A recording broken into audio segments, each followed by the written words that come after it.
शांति। आज 2 जनवरी 2026 की बाबा की साकार बानी है।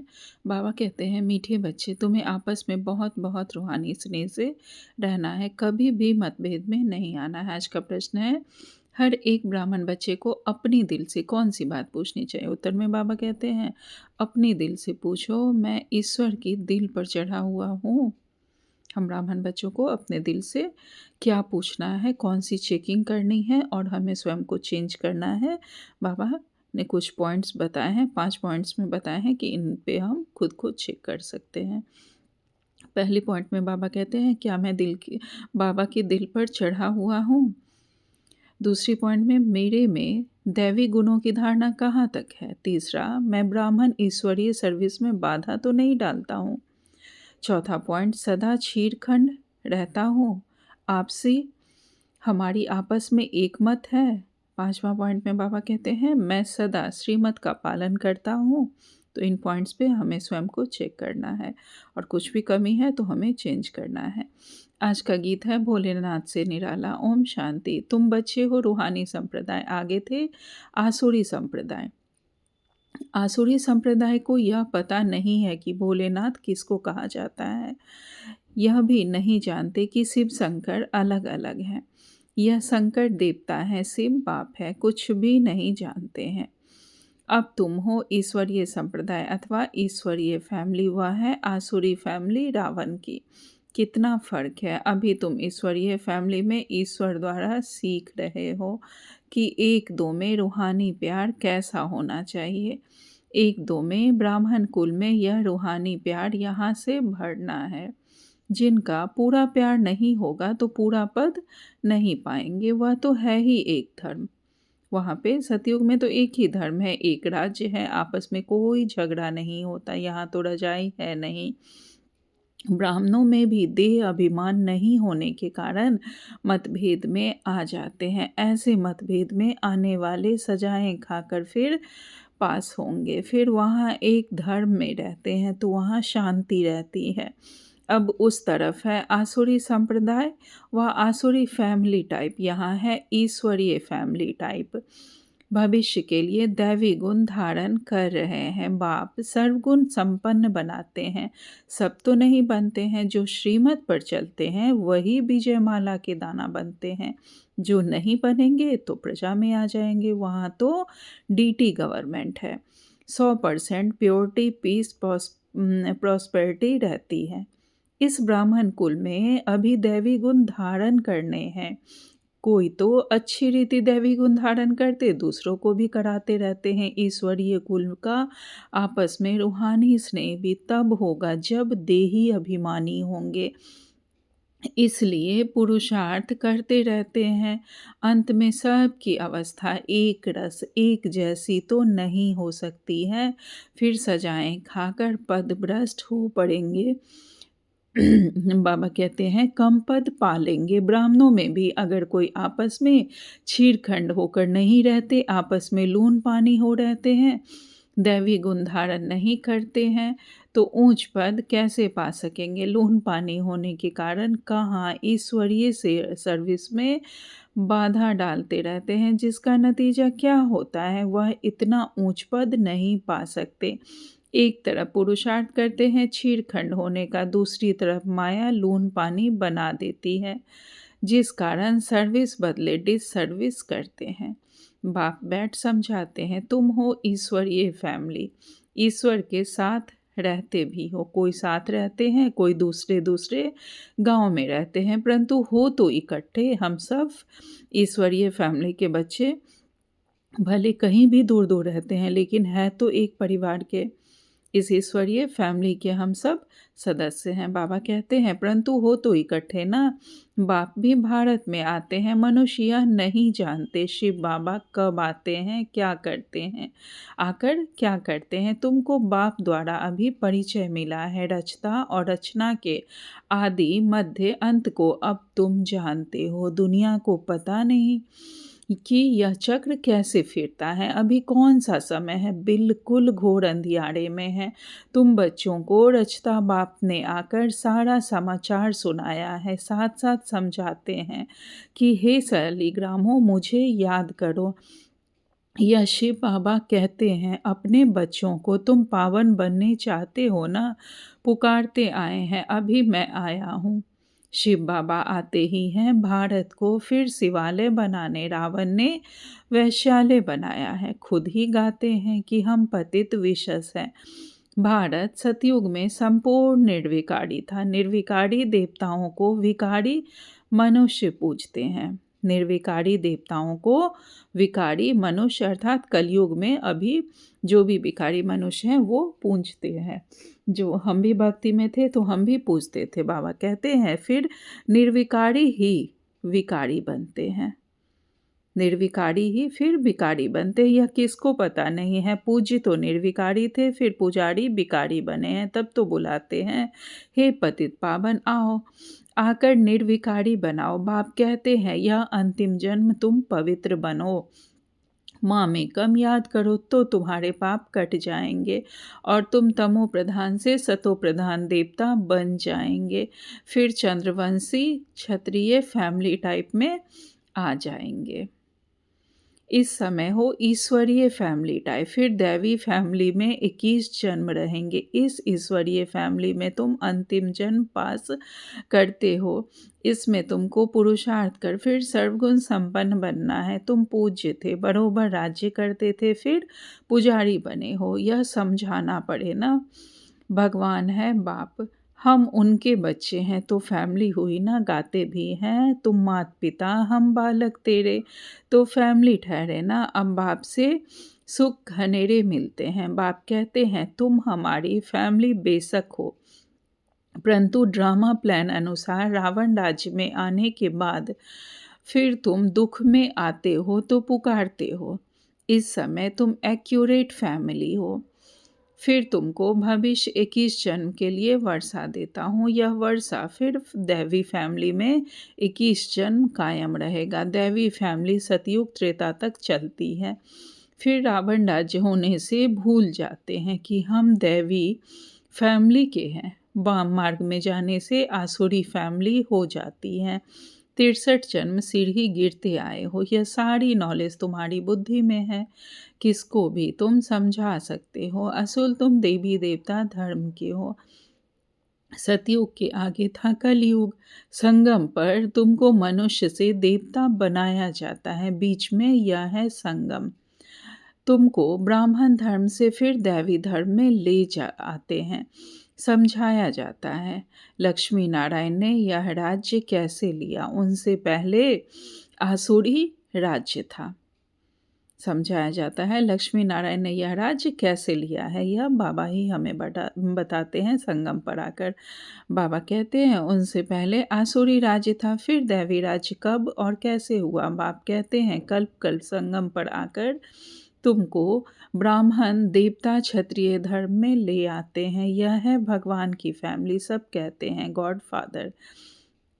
परंतु बाप को न जानने के कारण निधन के बन गए हैं, इसलिए बाप आते हैं घोर अंधियारे से सोजरा करने। अब स्वर्ग स्थापन हो रहा है, तुम बच्चे पढ़ रहे हो, दैवी गुण धारण कर रहे हो, यह भी मालूम होना चाहिए। शिव जयंती मनाते हैं, शिव जयंती के बाद फिर क्या होगा, जरूर दैवी राज्य की जयंती हुई होगी ना।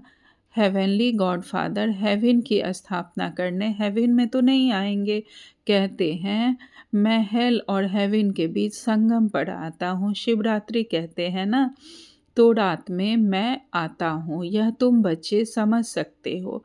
जो समझते हैं वह औरों को भी धारण कराते हैं, दिल पर भी वह चढ़ते हैं। जो मनसा वाचा कर्मणा सर्विस पर तत्पर रहते हैं, जैसी जैसी सर्विस उतना दिल पर चढ़ते हैं।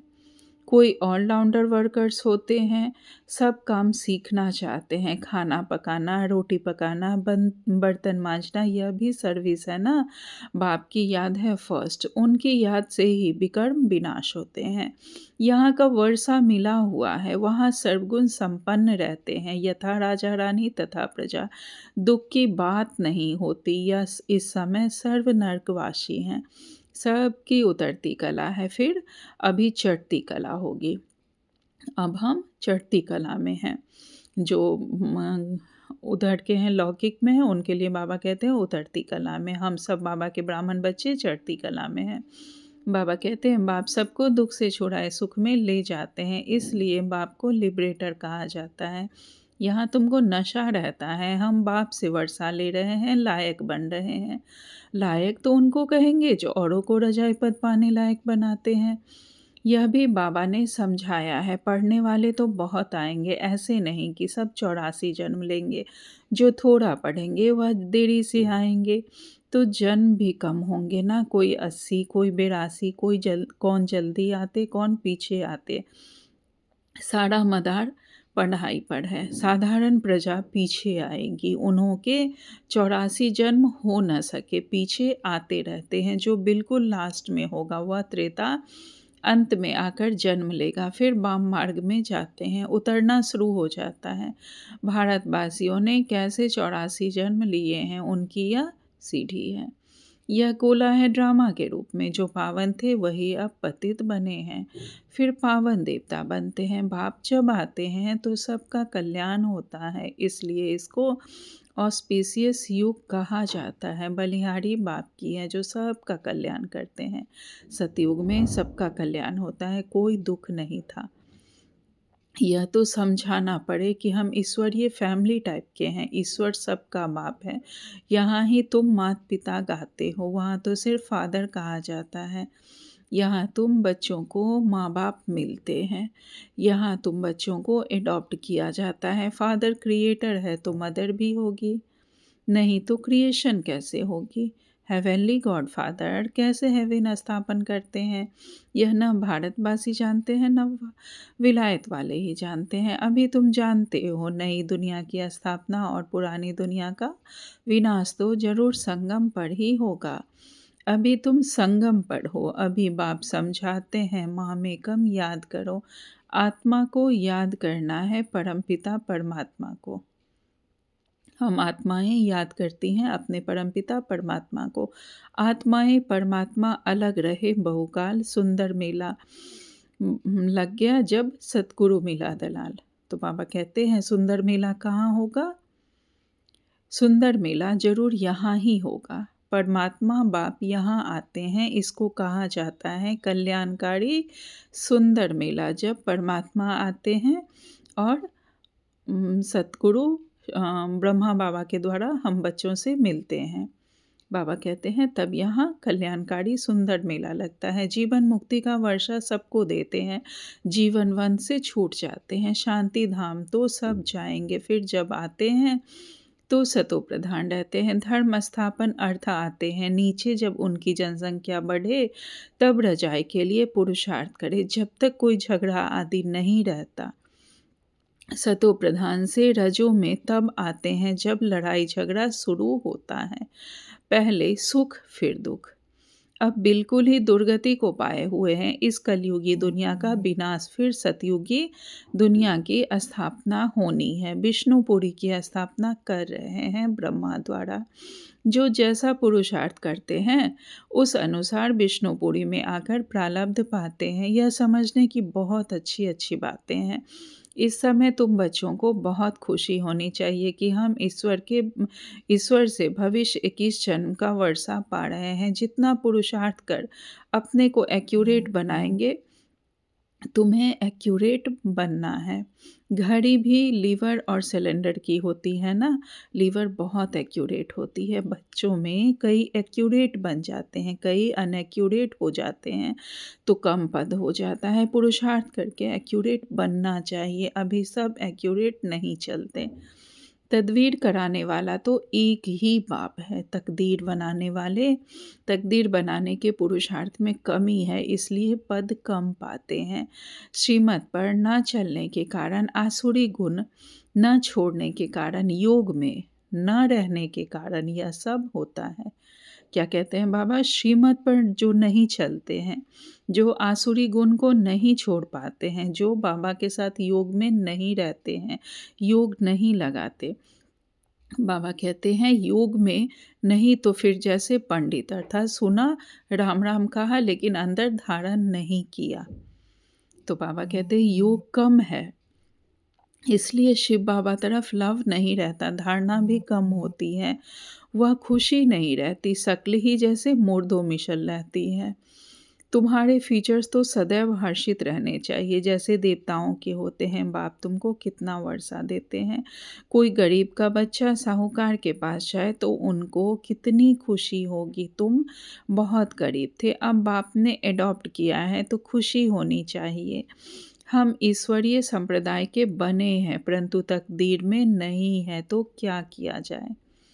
पद भ्रष्ट हो जाता है, पटरानी नहीं बनते, पटरानी बनते नहीं। बाप आते ही हैं पटरानी बनाने। तुम बच्चे किसको भी समझा सकते हो। ब्रह्मा, विष्णु, शंकर तीनों हैं शिव के बच्चे। भारत को फिर से स्वर्ग बनाते हैं ब्रह्मा द्वारा, शंकर द्वारा। पुरानी दुनिया का विनाश होता है भारत में ही, बाकी थोड़े बचते हैं। प्रलय तो होती नहीं, परंतु बहुत खलास हो जाते हैं, तो जैसे कि प्रलय हो जाती है, रात दिन का फर्क पड़ जाता है। वह सब मुक्तिधाम में चले जाएंगे। यह पतित पावन बाप का ही काम है। बाप कहते हैं देही अभिमानी बनो, नहीं तो पुराने संबंधी याद पड़ते रहते हैं। छोड़ा भी है फिर भी बुद्धि जाती रहती है। नष्टो मोह है नहीं, इसको अव्यभिचारी याद कहा जाता है। सदगति को पा ना सके, दुर्गति वालों को याद करते रहते हैं। अच्छा, मीठे मीठे सिकिलदे बच्चों प्रति माता पिता बाप दादा का याद प्यार और गुड मॉर्निंग। रूहानी बाप की रूहानी बच्चों को नमस्ते। हम सब रूहानी बच्चों की रूहानी माता पिता बाप दादा को याद प्यार, गुड मॉर्निंग और नमस्ते नमस्ते नमस्ते। शुक्रिया बाबा, आपका पद्मा पदम शुक्रिया। धारणा के लिए मुख्य सार में बाबा ने पहली पॉइंट कही है, बाप दादा की दिल पर चढ़ने के लिए मनसा वाचा कर्मणा सेवा करनी है, एक्यूरेट और ऑलराउंडर बनना है। बाबा के दिल पर चढ़ने के लिए हमें मन क्रम वचन से सेवा करनी है, एक्यूरेट बनना है और ऑलराउंडर बनना है। हर तरह की मन वचन कर्म तीनों से सेवा करनी है। दूसरी पॉइंट में बाबा ने कहा है, ऐसा देही अभिमानी बनना है कि कोई भी पुराना संबंधी याद ना आए। किसी भी पुराने संबंधों में अब फंसना नहीं है। आपस में बहुत बहुत रूहानी प्यार से हमें रहना है। संगठन में लून पानी नहीं होना है कभी भी, अपने इस ब्राह्मण परिवार में या फिर लौकिक परिवार में भी। आज बाबा ने हमें वरदान दिया है, महान सो निर्माण भव। बाबा कहते हैं विश्व परिवर्तन के श्रेष्ठ कार्य में अपनी उंगली देने वाले महान सो निर्माण भव। विस्तार में बाबा कहते हैं, जैसे कोई स्थूल चीज़ बनाते हैं तो उसमें सब चीज़ें डालते हैं। कोई साधारण मीठा या नमक भी कम हो तो बढ़िया चीज़ भी खाने योग्य बन नहीं सकती। ऐसे ही विश्व परिवर्तन के इस श्रेष्ठ कार्य के लिए हर एक रत्न की आवश्यकता है। बाबा के हर एक बच्चे की आवश्यकता है। सबकी उंगली चाहिए। सब अपनी अपनी रीति से बहुत बहुत आवश्यक श्रेष्ठ महारथी हैं। इसलिए अपने कार्य की श्रेष्ठता के मूल्य को जानो। हम सब श्रेष्ठ महारथी हैं, इसलिए हम सब बाबा के विशेष बच्चे हैं। तो अपने कार्य की श्रेष्ठता के मूल्य को हमें जानना है। जो जहाँ है वहाँ अपनी सेवा बहुत बहुत अच्छे से करनी है। हम सब महान आत्मा हैं। बाबा कहते हैं सब महान आत्माएं हो, लेकिन जितने महान हो उतने ही निर्वाण भी बनो। निर्माण भी हमें बन के रहना है। स्लोगन में बाबा ने कहा, अपने नेचर को इजी अर्थात सरल बनाओ तो सब कार्य इजी हो जाएंगे। आज का अव्यक्ति सारे हैं। इस मास की थीम है, इस अव्यक्ति मास में बंधन मुक्त रह, जीवन मुक्त स्थिति का अनुभव करो। बाबा कहते हैं जीवन में रहते समय नाजुक होते, परिस्थितियां, समस्याएं, वायुमंडल डबल दूषित होते हुए भी उसके प्रभाव से मुक्त जीवन में रहते इन सर्व भिन्न भिन्न बंधनों से हमें मुक्त रहना है, एक भी सूक्ष्म बंधन भी ना हो। ऐसा हर एक ब्राह्मण बच्चे को बंधन मुक्त जीवन मुक्त बनना है। संगम युग पर ही इस जीवन मुक्त स्थिति की प्रारब्ध का अनुभव करना है। अच्छा, ओम शांति। शुक्रिया बाबा।